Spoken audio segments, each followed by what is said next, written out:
شروع اللہ کے نام سے جو بڑا مہربان نہایت رحم والا ہے۔ تارے کی قسم جب غائب ہونے لگے کہ تمہارے رفیق محمد صلی اللہ علیہ وآلہ وسلم نہ رستہ بھولے ہیں نہ بھٹکے اور نہ خواہش نفس سے منہ سے بات نکالتے ہیں۔ یہ قرآن تو حکم خدا ہے جو ان کی طرف بھیجا جاتا ہے۔ ان کو نہایت قوت والے نے سکھایا، یعنی جبرائیل طاقتور نے۔ پھر وہ پورے نظر آئے اور وہ آسمان کے اونچے کنارے میں تھے۔ پھر قریب ہوئے اور آگے بڑھے تو 2 کمان کے فاصلے پر یا اس سے بھی کم۔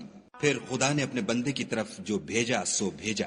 جو کچھ انہوں نے دیکھا ان کے دل نے اس کو جھوٹ نہ جانا۔ کیا جو کچھ وہ دیکھتے ہیں تم اس میں ان سے جھگڑتے ہو؟ اور انہوں نے اس کو ایک اور بار بھی دیکھا ہے، پرلی حد کی بیری کے پاس، اسی کے پاس رہنے کی بہشت ہے، جبکہ اس بیری پر چھا رہا تھا جو چھا رہا تھا۔ ان کی آنکھ نہ تو اور طرف مائل ہوئی اور نہ حد سے آگے بڑھی۔ انہوں نے اپنے پروردگار کی قدرت کی کتنی ہی بڑی بڑی نشانیاں دیکھیں۔ بھلا تم لوگوں نے لات اور عزا کو دیکھا اور تیسرے منات کو کہ یہ بت کہیں خدا ہو سکتے ہیں؟ مشرکو، کیا تمہارے لیے تو بیٹے اور خدا کے لیے بیٹیاں؟ یہ تقسیم تو بہت بے انصافی کی ہے۔ وہ تو صرف نام ہی نام ہیں جو تم نے اور تمہارے باپ دادا نے گھڑ لیے ہیں۔ خدا نے تو ان کی کوئی سند نازل نہیں کی۔ یہ لوگ محض ظن فاسد اور خواہشات نفس کے پیچھے چل رہے ہیں، حالانکہ ان کے پروردگار کی طرف سے ان کے پاس ہدایت آ چکی ہے۔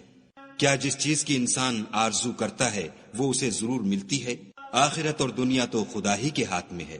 اور آسمانوں میں بہت سے فرشتے ہیں جن کی سفارش کچھ بھی فائدہ نہیں دیتی مگر اس وقت کہ خدا جس کے لیے چاہے اجازت بخشے اور سفارش پسند کرے۔ جو لوگ آخرت پر ایمان نہیں لاتے وہ فرشتوں کو خدا کی لڑکیوں کے نام سے موسوم کرتے ہیں، حالانکہ ان کو اس کی کچھ خبر نہیں۔ وہ صرف ظن پر چلتے ہیں اور ظن یقین کے مقابلے میں کچھ کام نہیں آتا۔ تو جو ہماری یاد سے روگردانی کرے اور صرف دنیا ہی کی زندگی کا خواہاں ہو اس سے تم بھی منہ پھیر لو۔ ان کے علم کی یہی انتہا ہے۔ تمہارا پروردگار اس کو بھی خوب جانتا ہے جو اس کے رستے سے بھٹک گیا، اور اس سے بھی خوب واقف ہے جو رستے پر چلا۔ اور جو کچھ آسمانوں میں ہے اور جو کچھ زمین میں ہے سب خدا ہی کا ہے۔ اور اس نے خلقت کو اس لیے پیدا کیا ہے کہ جن لوگوں نے برے کام کیے ان کو ان کے اعمال کا برا بدلہ دے، اور جنہوں نے نیکیاں کی ان کو نیک بدلہ دے۔